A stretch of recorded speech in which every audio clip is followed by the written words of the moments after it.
Welcome to the Expert in You Showcase, the show where we bring you quick, powerful conversations with elite entrepreneurs and other professional business experts to share their best strategies, secrets, and tips to help you have more success in your business and life. I'm your host, Carden, and this show is brought to you by Expert in You, where we empower professional entrepreneurs, business owners, and experts to become influential figures and celebrities in their markets and add 6 to 7 figures with more ease. Discover a game-changing secret that attracts leads, qualifies them effortlessly, warms them up for your offer, and hands them over ready to say yes. We want to make closing deals for you a breeze. It's time to stop chasing clients and consistently fill your calendar with highly qualified conversations and sales opportunities every month. Increase your influence, impact, and accelerate your income and strategies that work. Book your business accelerator call with me now at acarden.com and let's map out your next step. Today, I have a great guest with me, Matthew Fornaro, and he is an attorney for small business owners, for entrepreneurs. And I know he's in South Florida, but Matthew, do you work globally with clients or are you mostly local? Well, Anne, thanks for having me first. You're welcome. I have clients all over the country. There you go. So we're going to have a great conversation talking about legal issues for small business. And then also we're going to dive into Matthew's business a little bit because I love for entrepreneurs to be able to peek behind the curtains of other people's businesses and let them share their best growth strategies and tips as well. So I'm excited to have you here, Matthew.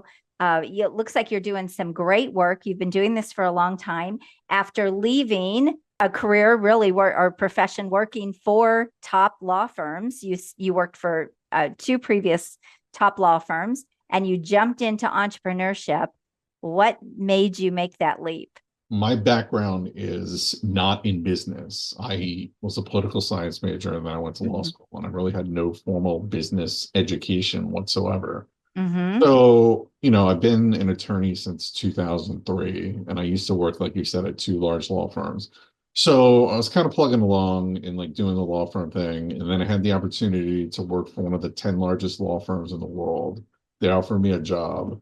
And I was like, am I just going to be in the same spot that I've been in for the last few years, like 3 or 4 years down the road, where I'm still just a cog in the wheel and I don't really have anything to do. Other than, like I do my little thing and that's it, my niche.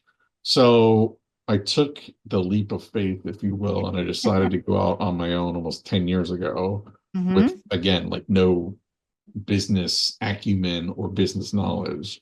And fortunately, it's almost a decade later, and I think it's worked out for the best because You're still here. I'm still here. I'm still, doing my legal thing, although now I do my entrepreneur thing. So there's been a lot of learning experiences and challenges along the way, but, I'm happy with my decision. Great. I love that. We'll talk about some of those challenges and things that you had to overcome too. But before we do that, let's dive into what are maybe the top 3 legal issues to avoid in owning and running a small business. I would love for you to share some insights. Sure. So one of the things is before you even get into business, one of the big problems that people have is that they don't have a written business plan. So even before we get started, that's one of the main issues is that people don't have a written business plan.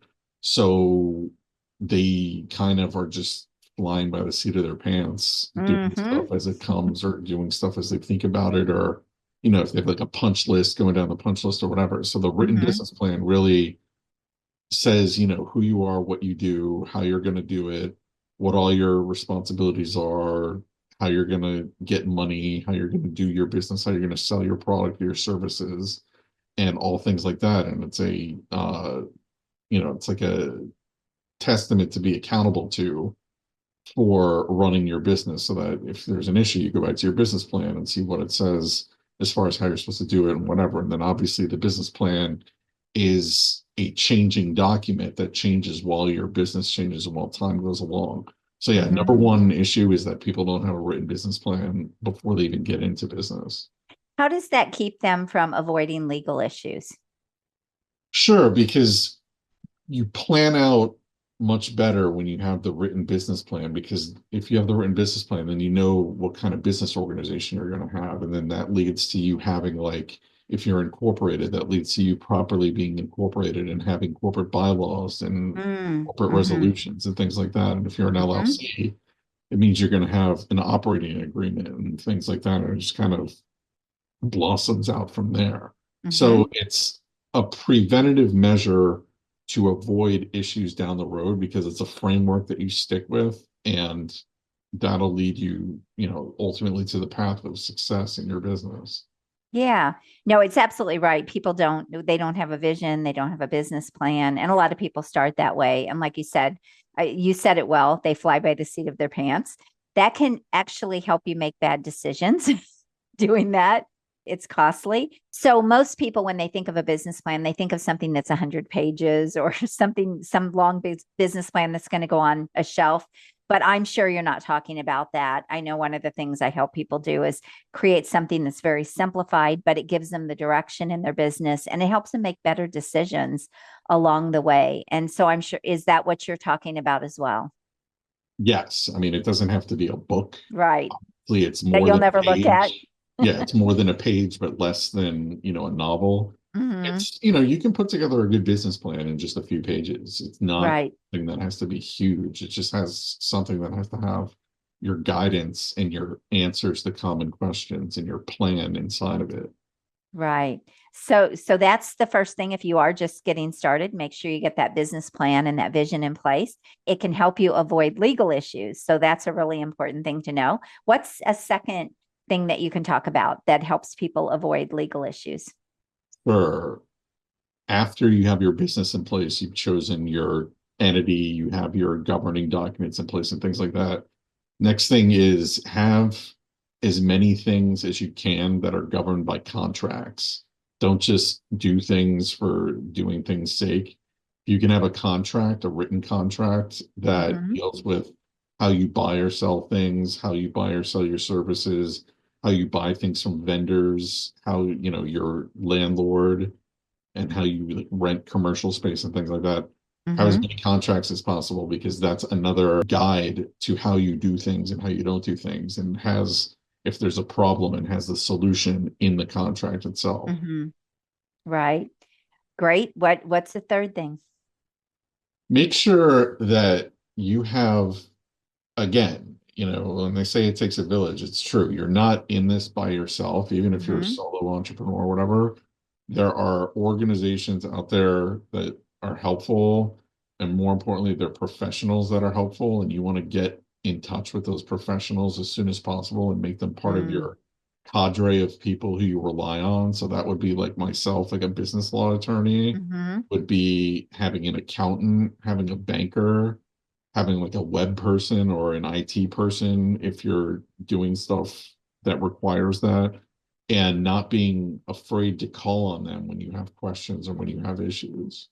Yeah, that's such an important factor and something that people should know because often they don't get those people in place and they can really save your business and just save you a world of grief by and don't try to do those things yourself. You need professionals that can do those things for you. You mentioned an accountant or a CPA. They can be a great resource for you and but they also need to be doing things for you doing your own taxes when I mean, anymore, they can't even hardly keep up with tax codes and things like that. So if you think you can trying to run a business, good luck with that. You're Yeah. probably going to end up in some kind of trouble, but also trying to do your own legal work is a bad idea.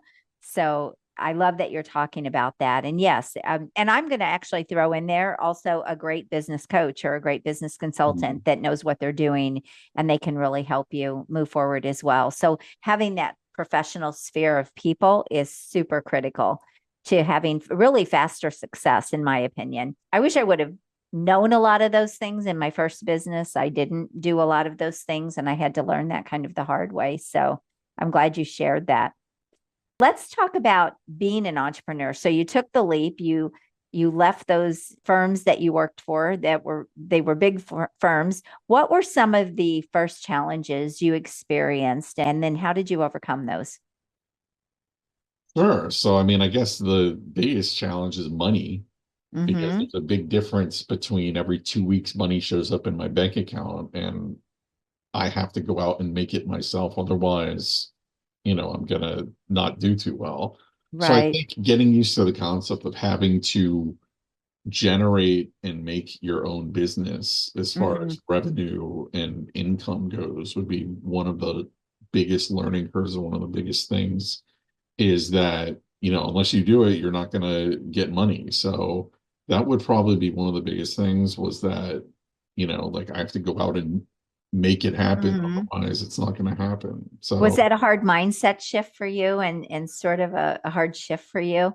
It is for a lot of yeah, I people mean, when you coming go from your whole corporate or professional life, where no matter how hard you work or whatever, every 2 weeks, previously they used to get a paycheck, then it would be right. in your account via ACH versus now you have to go out and earn it yourself. And sometimes Mm-hmm. it's not as easy as it is other times. So yeah, that was a huge mindset shift to Mm-hmm. figure out that, first of all, the fear of am I going to be able to do it or not is Mm-hmm. another thing versus the actual step of going out and doing it, which, Right. fortunately I've been, good and lucky enough to have been able to do for 10 years now. How So, did you get started with that, Matthew?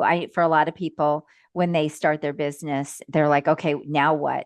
I have all yeah. this stuff in place, right? I've hung my sign, or I've done this. Now what? And especially you're doing a lot online too, right? You're all over. So what has that been like for you? And what have you done? Yeah.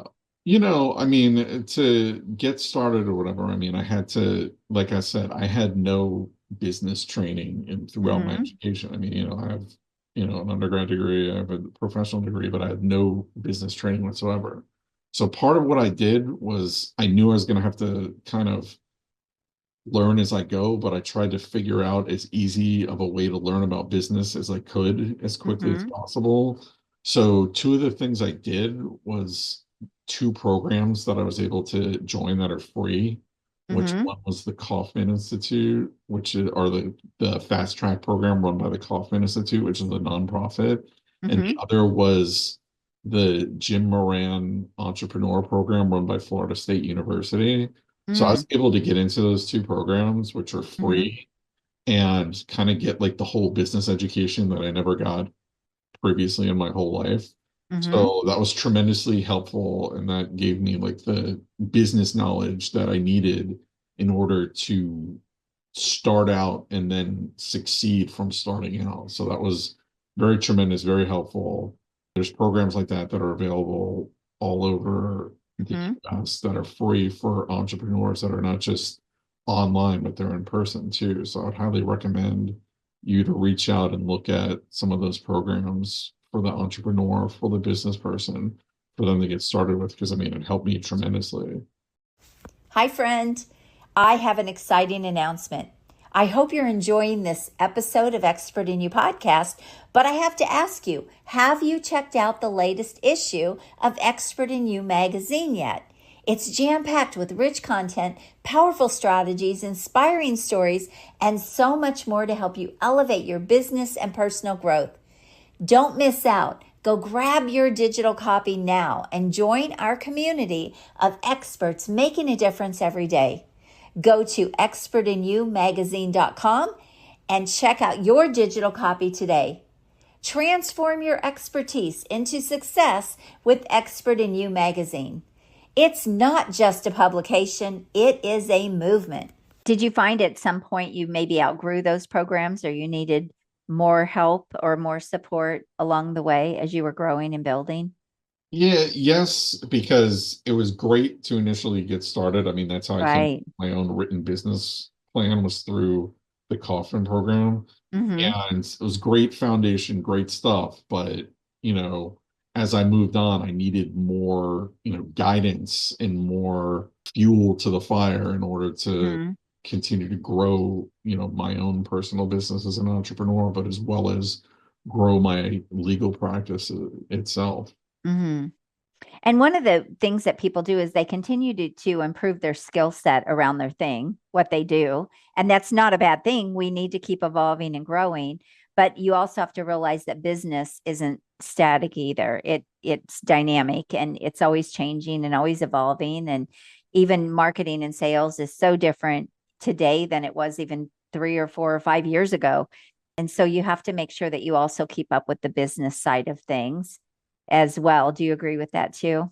Oh yeah, 100%. I mean, things like you said are evolving daily. So I mean, things that might work, Rapidly. like you said, less than a decade ago are totally obsolete now. Yes, absolutely. So what were some other than you? Okay, now you had to go make your own money. So I like to call that the revenue roller coaster, right? Up and Yes. down. How did you get over sort of that fear to go out and do it? And then what did you actually do to generate business? Sure. So, I mean, getting over the fear was, I've got bills myself that are going to be due that I No need to choice. pay, that I Right. need to get money from somewhere. So that was a pretty good incentive to go out and do my business and, work and generate revenue. Mm-hmm. So, I mean, what went into it was, starting my business. I mean, I initially I did, I incorporated, I had my corporate bylaws and all my stuff in place. I opened up a commercial bank account. I created a relationship with a commercial banker. Mm-hmm. I got office space. I got a website. I got an email address. I got a phone number. And then I started, figuring out what kind of like web presence or advertising was right for me, which took a really, really, really long time to Mm-hmm. figure out because it's a very niche kind of field depending on what you're in and where you are as far as what works. And then just putting it all together and then getting clients, networking, meeting other professionals, whether Mm-hmm. they're attorneys or whether they're accountants or whether they're people from other walks of life, creating a network of professionals, like I was Mm-hmm. discussing earlier for myself, but then also a network to refer to, including like a network of other attorneys in outside practice areas Mm-hmm. that I don't do. So, that's essentially started out there, and I still do most of that to this day. Okay. And what's the infrastructure of your business, Matthew? Do you have other people that work for you? Are you mostly solo with maybe an assistant? What Yeah, is I the have an structure? assistant and I'm mostly Mhm. solo. I've Uh-huh. actually factored out employees by integrating AI in the last 2 years, which has been phenomenal. In what way? I would And love to hear that. Yeah. What? sure, because like I used to have a associate attorney Mm-hmm. who would do a lot of the work and stuff, and essentially the AI made the associate attorney redundant, and I didn't need the associate attorney anymore. So Mm-hmm. it was a huge part of my overhead every month and yearly that I was able to factor out and leverage with using AI instead, where the AI only Mm-hmm. costs, a couple hundred, or, less than $100 per month versus the Right. salary of having an associate attorney. Yeah. Do you use contract help at all? Because you do work globally or you work all over the country. Do you use contract help? I know that's something that we have today that we haven't always had Mhm. access to. And that's been such a game changer for people in business to be able to hire anywhere in the world or hire the right Yeah. people and not even have to necessarily have them as employees, which saves Yeah. taxes and it's higher profitability for you. Do you do that as well? Yes, there's a lot of great platforms Mm-hmm. for legal like contract work and part-time work Mm-hmm. that are out there. So I've used them, but believe it or not, I've actually had to use them even less and less now because of the AI. Mm-hmm. The AI has replaced a lot of what I used to have like contract attorneys do for me. Mm-hmm. Yeah. So what are your big goals for 2025? We're starting out a new year here. I love a new year. I think it's always exciting to jump into a new year. What's Matthew doing this year? Yeah, so this is going to be my 10-year, believe it or not, anniversary of having my own firm. Congratulations. So thank you. Yeah. So as part of that, it's the mantra of continuing forward to, continually refining my business, making it as efficient and as profitable as possible. So my big goal this year is to continue to use technology to make me as a business and me as a person as efficient as possible. And with that comes hopefully increased revenue, increased exposure, things like that. So that's not a big series of goals. It's just continue to perfect using the technology and Mhm. continue to increase my revenue would be my two goals that go hand in hand with each other.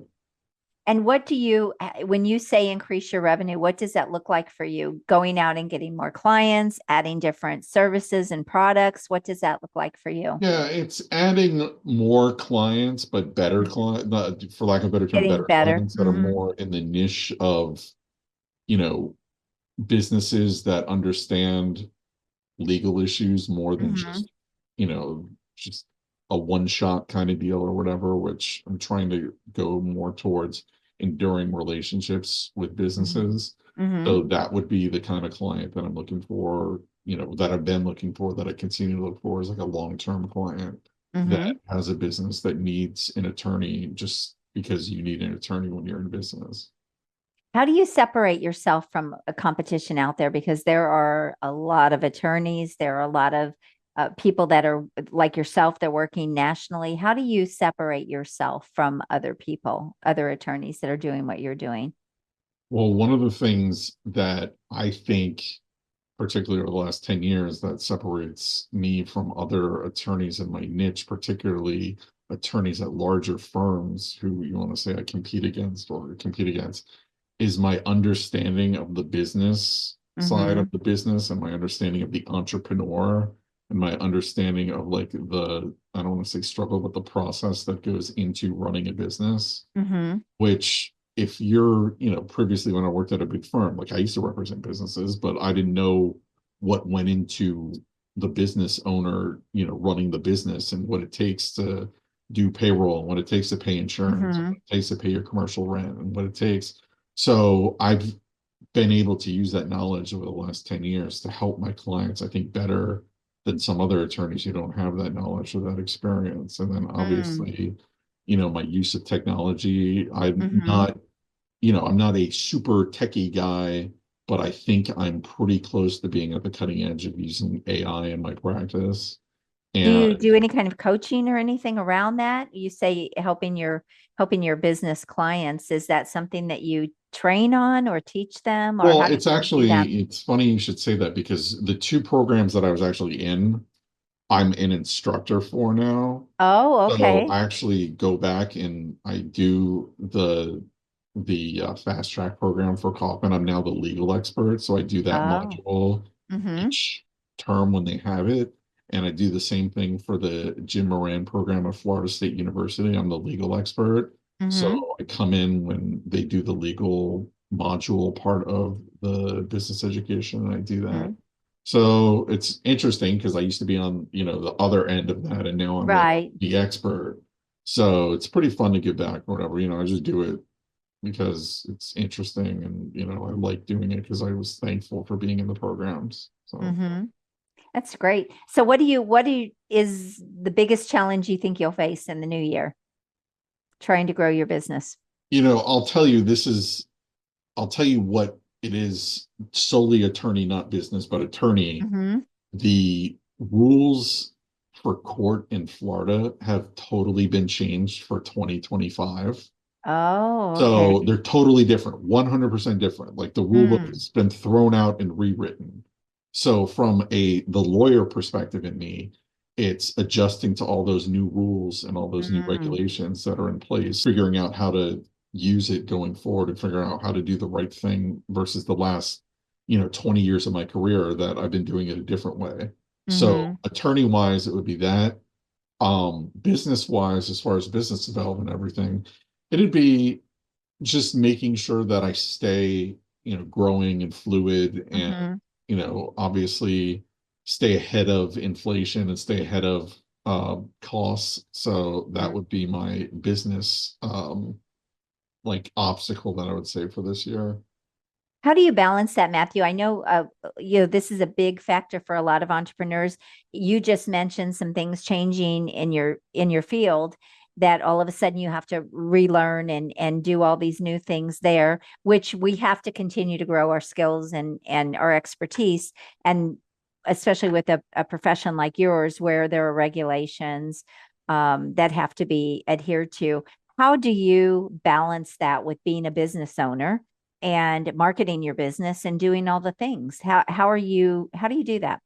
Yeah, I mean, I think it's effective time management and budgeting my time accordingly. Like obviously between 9 and 5 is probably my best time to make money.